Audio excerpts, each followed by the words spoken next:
দুইটা জিনিসকে যদি তোমরা সুদৃঢ়ভাবে আঁকড়ে ধরতে পারো, কখনোই তোমরা লাইনচ্যুত হবা না, কখনোই তোমরা পথভ্রষ্ট হবা না, কখনো তোমরা জাহান্নামের পথে যাবা না।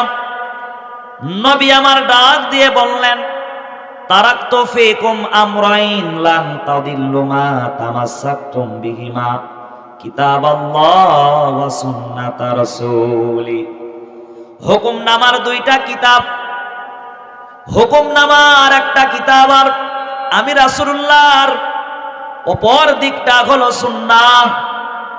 দুইটা জিনিস তোমাদের মাঝে রেখে গেলাম।